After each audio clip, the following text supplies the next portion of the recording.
Muy buena gente, les doy la bienvenida a un nuevo episodio del podcast. Hoy estoy con Jonathan Cole Opel. ¿Qué tal? ¿Cómo estás? ¿Cómo andas, Johnny? ¿Todo bien y vos? Bien, che, gracias por recibirme. Por favor, un gusto. Bueno, Johnny, finanzas. ¿Quién es Johnny? ¿Nos contarías un poco cómo es tu vida, quién sos, a qué te dedicas? Bueno, yo soy un entrerriano, nací en Concordia, Entre Ríos. Después viví muchos años en Corrientes, donde terminé el colegio y estudié economía. Y después me vine a Buenos Aires, principalmente para poder trabajar en finanzas, ¿no? Hace 10 años atrás, si querías trabajar en finanzas, tenía que ser casi seguro en Buenos Aires, si querías que sea en Argentina. Y así que bueno, desde el 2015 estoy acá, trabajando en finanzas, en inversiones, en diferentes empresas. Acá también hice la maestría en finanzas, el CFA. Así que, bueno, acá es donde me estuve desarrollando los últimos 10 años. ¿Notás un poco, haciendo eso que comentaste que sos de Entre Ríos, que es un poco concentrado todo acá, ¿no? Sí, ahora está más descentralizado, ¿no? Mucho más incluso después de la pandemia, donde hay mucho más trabajo remoto. Creo que está mucho menos centralizado en Buenos Aires, también ya hay más agentes de bolsa en el interior, hay más gente que puede trabajar a distancia. Así que bueno, cuando quería dar mis primeros pasos en el mercado de capitales, sí era mucho más indispensable estar acá en Buenos Aires. Ahora diría que un poco menos. Johnny, ¿y vos en este estado del arte de las finanzas, cómo notás que es hoy por hoy? Una persona, ponerle que alguien que se quiere sumar a las finanzas. ¿Es más fácil, más difícil que antes? Pero ahora tenés más cercanía, pero también tenés más competencia, ¿no? Sí, a ver, yo creo que hay cada vez más posibilidades y también hay más ramas dentro de las finanzas. Una de las cosas las que te ayuda mucho a hacer, por ejemplo, una maestría en finanzas es conocer las diferentes ramas para ver qué es lo que te interesa y qué es lo que te gusta. Tanto lo que hace como la vida de la persona que se dedica, por ejemplo, a fusiones y adquisiciones de empresas va a ser muy diferente al que administra un fondo de inversión o el que asesora a personas, familias, empresas con sus inversiones, o que trabaja en una corporación tratando de hacer más eficiente las finanzas de esa empresa, ¿no? Yo sé que, por ejemplo, de X, que vos te dedicás a las finanzas personales, entre otras cosas, ¿no? Así es. ¿Nos podrías decir un poco qué es eso de las finanzas personales? Bueno, básicamente lo que yo hago es ayudar a las personas a que puedan alinear su dinero a las cosas más importantes para cada uno de ellos en su vida. Entonces, el dinero es una herramienta, en general nunca es un fin en sí mismo, y lo ideal es que cada uno lo pueda utilizar para vivir la vida que quiere vivir. Cada uno tiene sus valores, sus objetivos, sus prioridades, y lo que yo hago es ayudar a las personas a que ese dinero les sirva para esas cosas. De diferentes formas, ordenándose, usando diferentes herramientas, invirtiéndolo de la mejor forma de acuerdo a su situación particular y sus objetivos personales.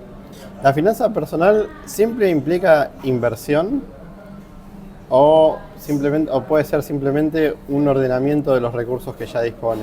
¿O ambas? Diría que no solamente inversión, ¿no? Según la etapa en la que esté cada uno, tiene más sentido enfocarse en las inversiones o no. Seguramente para una persona en los primeros años de su carrera tenga mucho más impacto poder ganar un poco más para poder ahorrar más cada mes que sacarle un 1, 2, 3, 5% más al año a sus inversiones. Por eso, por ahí si me ven en mis redes sociales, yo trato de enfocar mucho mis servicios a personas que ya están ahorrando al menos $1.000 por mes, porque creo que en ese punto es cuando se vuelve muy importante invertir de forma segura y alineado a los objetivos de uno. A aquellos que todavía no están en ese nivel de ahorro, lo que siempre les sugiero es que inviertan en su propia profesión, busquen la forma de ganar más en lo que hacen, ¿no? El que es odontólogo, médico, arquitecto, profesional de cualquier tipo, busque cómo especializarse más en su profesión, qué otras habilidades complementarias puede aprender, cómo puede vender mejor sus servicios, cómo puede conseguir un mejor trabajo, si trabaja en relación de dependencia para empresas, cómo puede conseguir un ascenso o un trabajo mejor pago. Esos aumentos de ingresos van a tener un impacto mucho más grande en cuánto pueden acumular o la vida, cómo pueden mejorar la vida que viven, que cómo van a invertir sus ahorros en la bolsa, en acciones, en bonos, en fondos de inversión o en cualquier otra herramienta que no se relacione con su misma profesión. Vos sabés que eso que contás es muy importante, ¿no? Porque hay como una fantasía a veces, o quizás desconocimiento, en que las inversiones, que pueden serlo, ¿no? Como tu día a día. Y yo por lo que te escucho, parece como que las inversiones es algo marginal a futuro y que mientras tanto en el día a día tenés que, lograrlo con lo que vos ya hacés, ¿no? Porque el que se dedica a inversiones, o sea, cuando vos hablas de finanzas personales es para el público en general, ¿verdad? No es para alguien que se dedica a finanzas. Exactamente, hablo del 99% de las personas que no se dedica a las finanzas. Por supuesto que esto le sirve también a las personas que se dedican a las finanzas. Por supuesto, ellos a veces por su trabajo pueden dedicar más tiempo al análisis de inversiones, al análisis de los mercados, pero igualmente si trabajás en finanzas, seguramente puedas hacer crecer mucho más tu patrimonio y tus ahorros, consiguiendo un mejor trabajo, un ascenso o más clientes si te dedicas a asesorar, que sacándole un poco más a tus inversiones personales. Totalmente. ¿Y hay alguna edad interesante como para empezar en este mundo?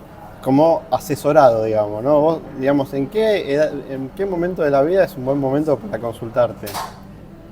La verdad es que no creo que dependa del momento de la vida, sino de la etapa en la que uno está profesionalmente o en sus finanzas personales. Creo que en los primeros años que uno trabaja, o al principio de su carrera, que el principio de su carrera se puede dar a los 20 años, o para algunas personas es cuando cambian de profesión a los 40 o a los 50, se debería enfocar en mejorar su capacidad de ahorro, ¿no? En tratar de pensar un poco más en el futuro, en tratar de mejorar sus ingresos. Y cuando uno ya tiene una capacidad de ahorro que ya no le permite invertir todo en su misma profesión, porque obviamente invertir en su propio negocio tiene un límite, invertir en la propia profesión tiene un límite. Tenemos un límite para la cantidad de cursos, posgrados que podemos hacer o la cantidad de herramientas que podemos comprar para nuestro consultorio o nuestro negocio. Bueno, ahí ya es cuando es importante consultar a un profesional para que esos ahorros que va generando le generen ingresos, pero que no dependan de su tiempo, su trabajo, porque su tiempo es mucho mejor invertido en su propia profesión, su propia empresa. Sean ingresos que sean seguros y que le generen ingresos adicionales con eso que pudo ahorrar con su profesión. Clarísimo. Johnny, y ahí hay como una diferencia que siempre se habla entre stock y flujo. ¿Podrías explicar un poco qué es? Porque yo cuando te escucho, cuando uno habla de la profesión, parecía como que lo que busca es incrementar el flujo, pero no tanto el stock, ¿no? Y cuando vos acopias, digamos, o guardás para invertir, como que estás incrementando el stock, ¿puede ser? ¿Qué sería stock y qué es flujo? Bueno, el flujo es básicamente lo que nos ingresa y lo que se nos va cada mes con nuestro trabajo, ¿no? Y el stock es el ahorro que vamos acumulando. A lo que me refería hace un rato cuando hablaba de que lo más importante es mejorar nuestros ingresos al principio, es que por ahí el primer paso para ahorrar un poco más a veces puede ser bajar un poco los gastos, los egresos de ese flujo, pero seguramente haya mayor potencial y una oportunidad mucho más grande mejorando los ingresos.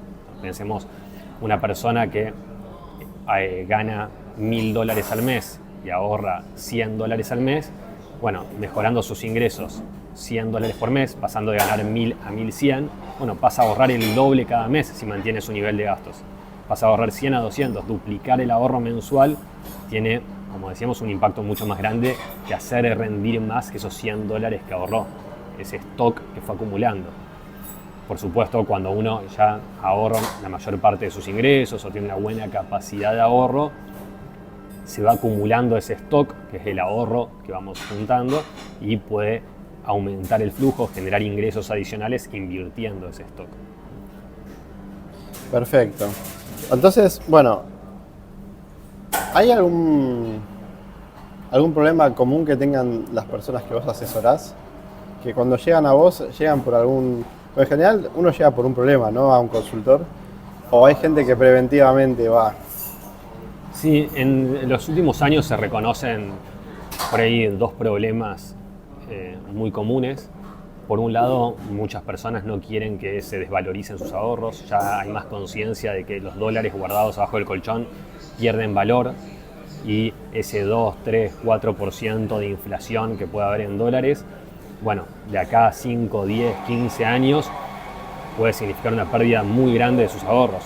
Hay muchas personas que por ahí ya se compraron su casa, tienen su auto y ya el ahorro es para dentro de 10, 15 o 20 años cuando quieran empezar a trabajar un poco menos, y bueno, esa inflación les puede sacar gran parte de sus ahorros. Y el segundo problema común es que cada vez hay más dudas de la capacidad de los gobiernos para poder dar una jubilación confiable, que a uno le permita mantener su estilo de vida. Entonces, muchas personas dicen, bueno, son conscientes que necesitan prepararse su propia jubilación, hacerse cargo de eso, y saben que van a tener que ahorrar e invertir por muchos años para lograrlo, y quieren planificar para eso, ¿no? Ahora, por supuesto que cuando van a invertir se encuentran con dos trabas muy comunes.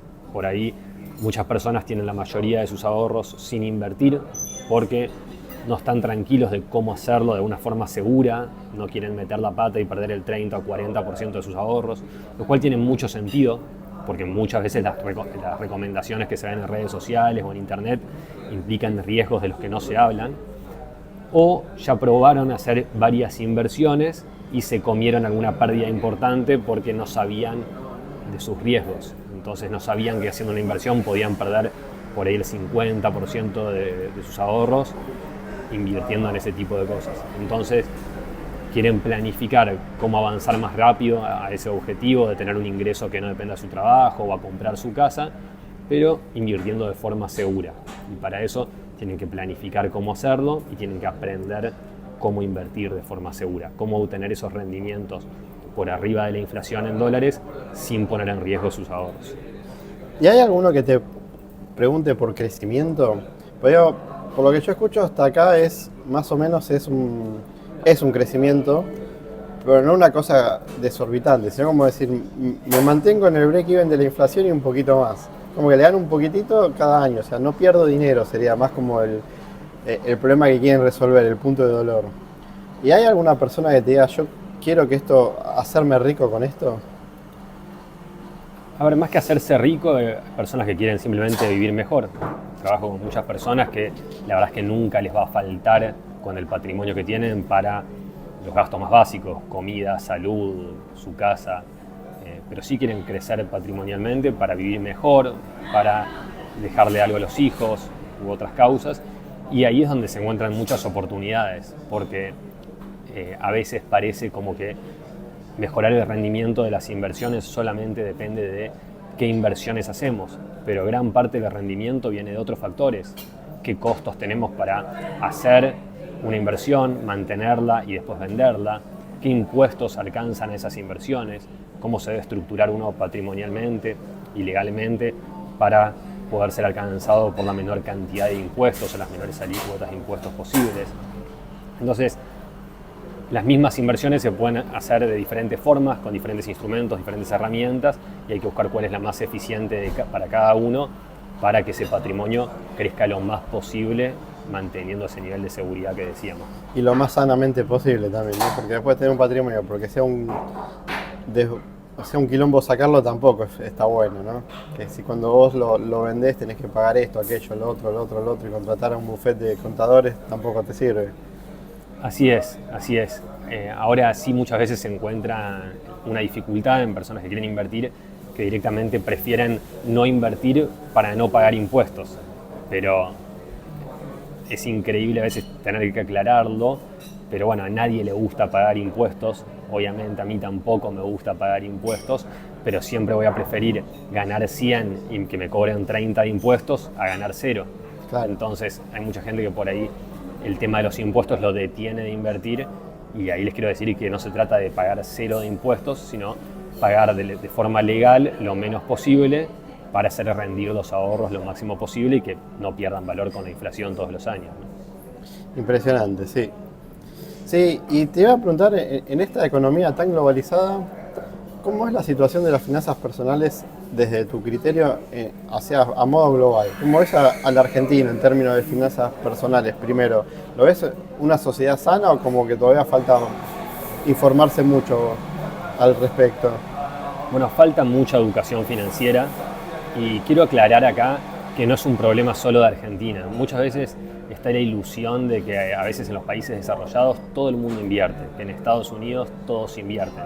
Sin embargo, incluso en países desarrollados, la mitad de las personas no tienen a veces para cubrir 6 semanas de gastos con sus ahorros, ¿no? Algunos invierten de forma indirecta porque les descuentan de su sueldo un aporte a un fondo de pensión, a un fondo de retiro para su jubilación, y de esa forma invierten en acciones, bonos, pero muchas veces no están ni enterados de en qué están invirtiendo, cómo están invirtiendo. Que termina siendo algo impositivo, no algo impuesto, digamos, en ese caso. Tampoco es que es voluntario. Exactamente, exactamente. Así que sí, la verdad es que en Argentina hay mucho por hacer en educación financiera, sobre todo para que la gente pueda entender la importancia del ahorro, de anticiparse a que no siempre va a querer trabajar o va a poder trabajar como trabaja ahora, que entienda la importancia de invertir, porque donde te dejan ahorrar e invertir dentro de 5, 10, 20 años es muy diferente a solamente ahorrar todos los meses. Y por supuesto también entender los verdaderos costos de tomar una deuda y sus tasas de interés altísimas en muchos casos para consumir algo, o comprar un bien que genera muchos gastos que muchas veces no tenemos en cuenta. Vos sabés que, mira, dijiste algo muy interesante que pasó en las redes sociales, que hablaban sobre si una persona con un patrimonio de $100.000 tenía que comprarse un departamento o invertirlo. El departamento iba dedicado hacia una persona con una primera vivienda, ¿no? Y bueno, hay muchas personas ya en el medio de finanzas que sostienen que tienen que invertirle esa plata. Y hay mucha gente que dice que no, que esa plata tiene que comprar su casa, su lugar seguro. ¿Qué opinas sobre eso? Porque es muy polémico. Bueno, yo creo que el problema acá es pensar que todos deberían hacer lo mismo. Cuando uno hace un plan financiero, lo más importante con lo que tiene que arrancar son los valores y objetivos de cada persona. Porque no se trata solamente de hacerlo más rentable o lo que te haga ganar más dinero, sino que el dinero te sirva para vivir la vida que querés vivir. Entonces, si a una persona le da tranquilidad, seguridad, tener su propia casa, o siempre soñó con diseñar sus espacios donde va a vivir cada día a su gusto, y si quiere tirar una pared abajo poder hacerlo, si quiere pintarla poder hacerlo tranquilo, adelante. No se trata de hacer solamente lo más rentable. Que esa persona use ese dinero para comprarse su primer departamento, su primera casa. Si para otra persona por ahí no es tan importante tener su casa propia, prefiere la flexibilidad de poder mudarse cada 3, 6 años, de acuerdo a lo que va necesitando en cada momento, de acuerdo a cuánto puede pagar de alquiler cada mes, de acuerdo al tamaño de su familia, que se va modificando. Seguramente el espacio que necesitamos cuando es una persona es diferente a cuando somos una pareja, o cuando tenemos un hijo, o 2 hijos, o 3 hijos. Entonces, bueno, esa persona que prefiere la flexibilidad, seguramente sea mejor para esa persona alquilar, más allá de que pueda haber inversiones mucho más rentables que comprarte tu propia casa para no alquilar. Y ahí viene la gran duda, ¿no? Porque cuando recién contabas lo del argentino, ¿no? Y en muchos comentarios de internet lo que yo escuchaba es todos los costos ocultos.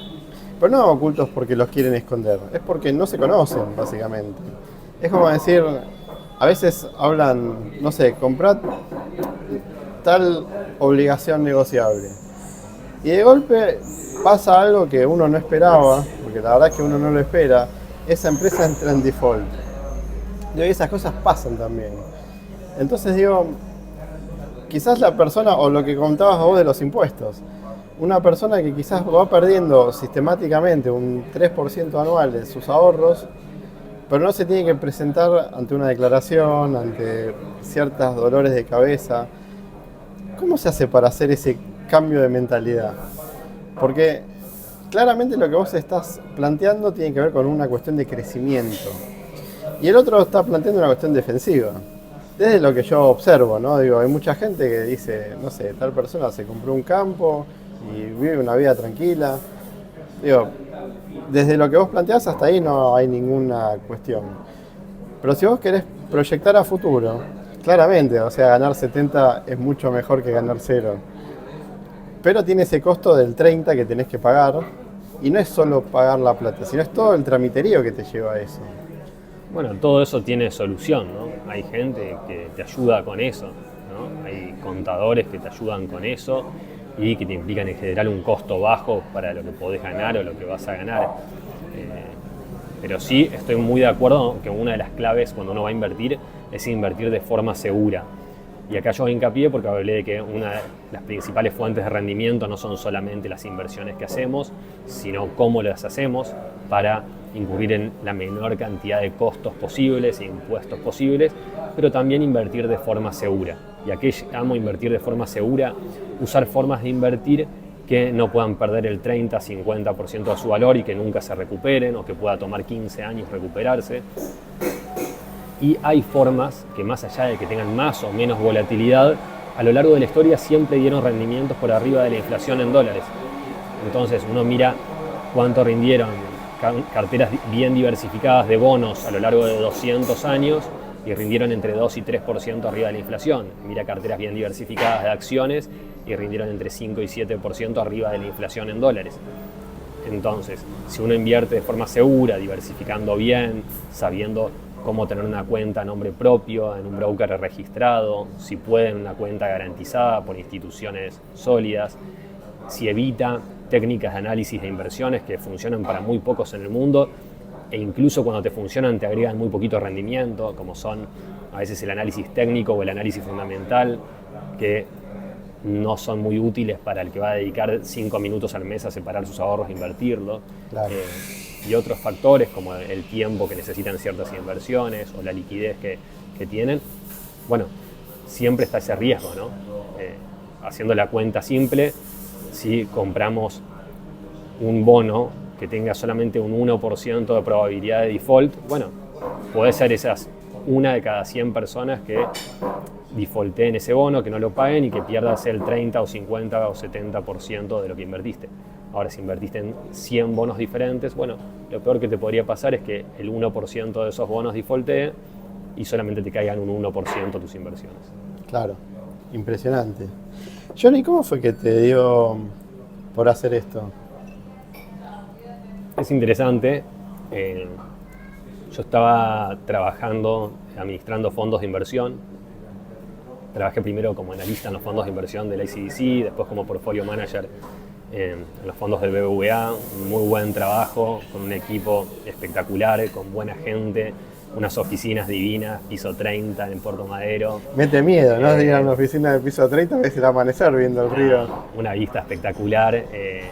Me habían dado la responsabilidad de poder administrar hasta 300 millones de dólares en bonos y acciones, lo cual era un trabajo soñado. Pero años 2018, 2019, donde el mercado argentino cayó bastante, por ahí me contactaban amigos, familiares que habían perdido un montón de dinero invirtiendo en la bolsa, en bonos, en acciones. Y la verdad es que yo sentía que no podía ayudarlos, porque la mayor parte de mi tiempo lo dedicaba a mi trabajo, no tenía el tiempo disponible para hacerlo. E incluso cuando pensaba en dedicarme al asesoramiento, sabía que hasta ese momento la forma rentable de hacerlo era asesorando a personas de muy alto patrimonio únicamente, que es lo que empecé a hacer también a partir del año del 2020. Pero antes de eso quise ayudar a estas personas y lo primero que se me ocurrió fue hacer un curso de inversiones. Y fue hacer un curso donde en 4, 5 o 6 clases puedan aprender cómo invertir de forma segura todas esas personas que no se quieren dedicar a las finanzas, que quieren invertir sus ahorros de cada mes. Y yo ya venía de haber dado clases en un par de universidades, entonces armé este curso y lo empecé a hacer para las personas que tienen una capacidad de ahorro mucho menor o por ahí no habían juntado tanto capital. Como te decía, a fines del 2020 empecé a asesorar a personas de alto patrimonio, porque me parecía que lo más importante no era hacer funcionar un fondo de inversión en particular, sino asesorarlos en qué países invertir, en qué partes del mundo, en qué tipos de activos, de qué forma para hacerlo más eficiente en términos de costos e impuestos, que era la mejor forma en la que podía agregarles valor y darles rendimiento. Y a la vez me di cuenta que los cursos, si bien ayudaban a las personas a entender cómo funcionaban los instrumentos, no terminaban de ayudarlos. No les resolvía el problema. ¿Por qué? Y lo vi también viendo cómo se ayuda a todas estas personas en los países más desarrollados. Porque si bien les sirve aprender cómo funcionan los instrumentos, las personas necesitan otras dos cosas, por lo menos para poder empezar a invertir tranquilos. Necesitan hacer un plan financiero que por un lado los identifique cuáles son sus valores y objetivos más importantes y alguien que los asesore de forma personalizada para eso. Y después que identifique cuáles son las herramientas más eficientes para ellos para hacer estas inversiones. Y por último, obviamente, alguien que los ayude a dar esos primeros pasos, que se asegure de que cuando llenan un formulario de una apertura de cuenta lo están haciendo bien, y cuando hacen esa primera transferencia bancaria a la cuenta de inversión, aunque sea al exterior, lo puedan hacer bien, de forma segura y tranquilos, y también cuando van a hacer esas inversiones que lo están haciendo bien. Y así fue que, además de estar asesorando a personas de alto patrimonio de forma continua, empecé hace algunos años a hacer programas de planificación financiera donde les doy a estas personas un asesoramiento personalizado durante 5 a 7 reuniones en la que los ayudo a hacer su plan financiero, les enseño las cosas más importantes sobre cómo invertir de forma segura y obviamente los ayudo también a llevarlo a la práctica e implementarlo. Impresionante. O sea, tocaste un montón de puntos de dolor porque abrir una cuenta en un broker, o sea, invertir en la bolsa tiene un montón de complejidades. Hablando del broker, ¿no? Digo, ya la primera es darte de alta. Hoy por hoy está mucho más simple el hecho de darse de alta. Lo cual en algunos casos no me termina de gustar tanto, porque la gente se enfrenta a algo sin tener las herramientas para eso. Es como decir, ok, yo puedo utilizar una herramienta pesada, pero ¿la sé usar? Porque me puedo lastimar también. Sí, ese es el tema, ¿no? Entonces, acabas de tocar un paneo de dolor impresionante. El hecho ese de ofrecerle esa compañía, ese, che, te llamo porque no sé si me mandó una cagada, es importantísimo. Es decir, che, Johnny, mirá, hice esto, ¿está bien? Y vos me digas sí o no, mirá, vamos a hacerlo de esta forma. Eso es fundamental. Y me doy cuenta que la gente, cuanto más profesionalizada está, o como tiende a buscar más consultores. Tiende a delegar mucho más en otras personas eso. No lo quiere hacer solo. Al contrario. Y noté algo más que me gustó muchísimo es, ponele, hay una persona que se dedica, no sé, a reparar autos. Y es un crack y la descose. Y tiene una cantidad de clientes impresionante. Ves que tiene un flujo de fondos de puta madre. Y él quiere saber eso nada más. No quiere saber si compra el AL30 y lo vende contra el D. Digo, y eso está bueno también, ¿no? Decir, mira, yo tengo este excedente, Johnny, ¿qué hacemos?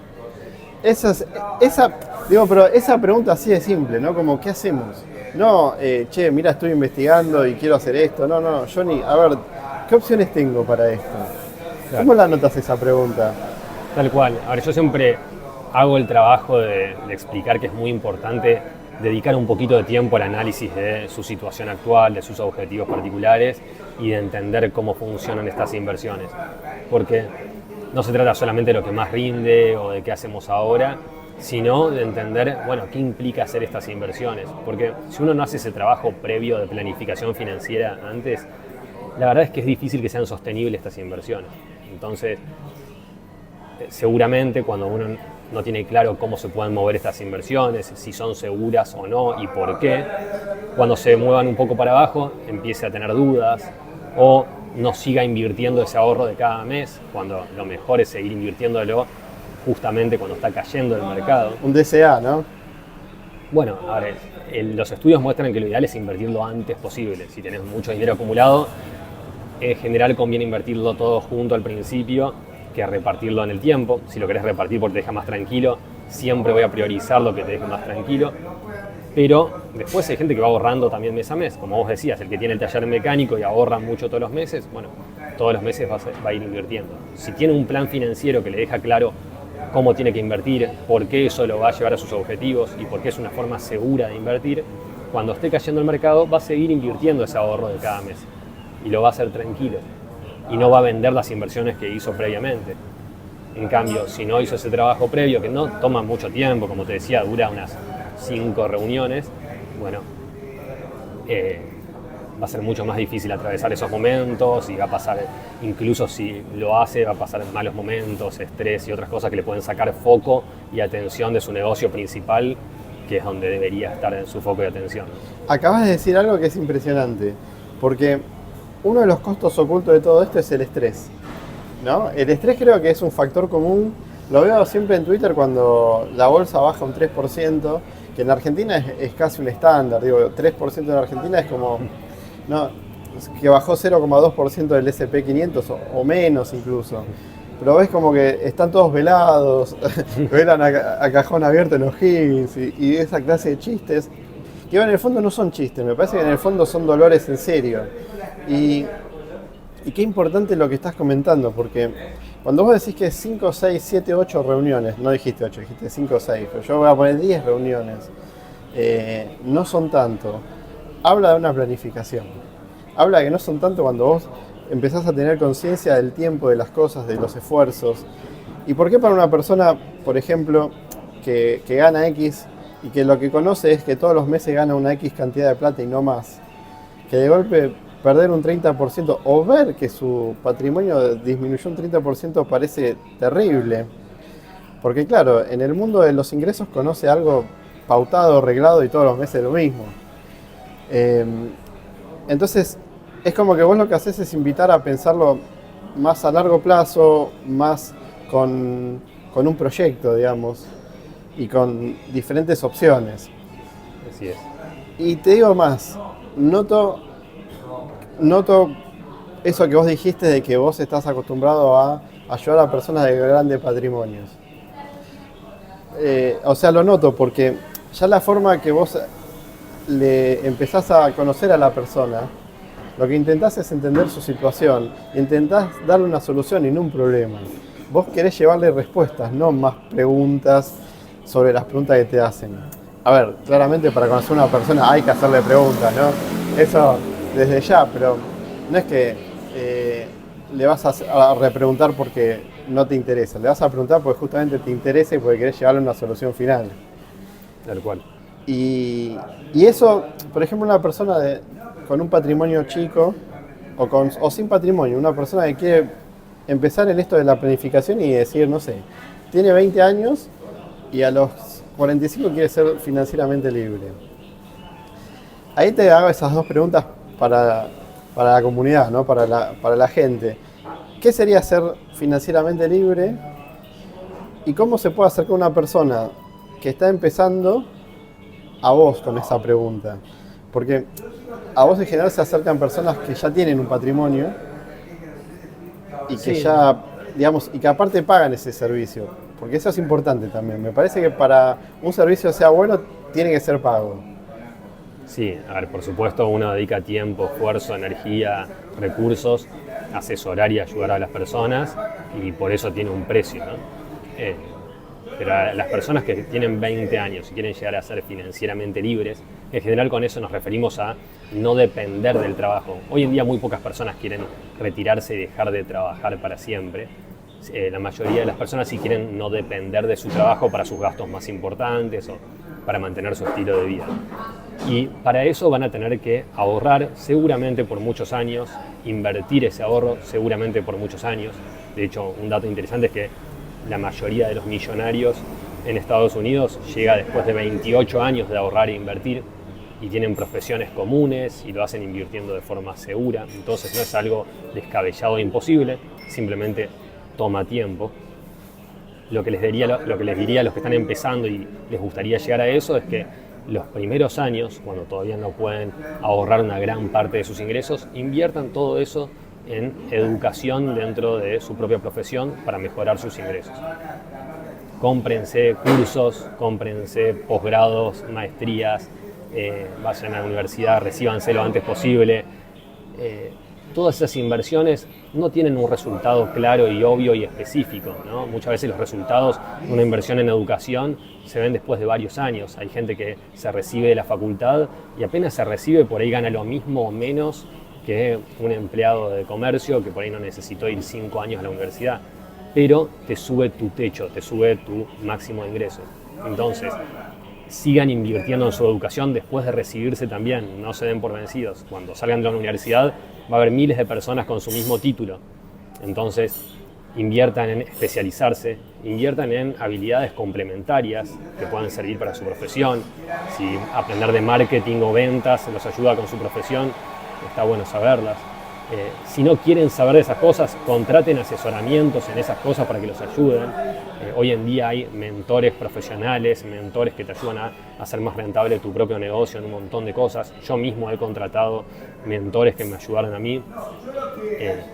Así que les diría que por lo menos hasta que puedan ahorrar esos $1000 por mes, donde ya se vuelve más difícil invertir todo en tu propia profesión o en tu propio negocio, inviertan en educación y asesoramiento para hacer crecer sus ingresos.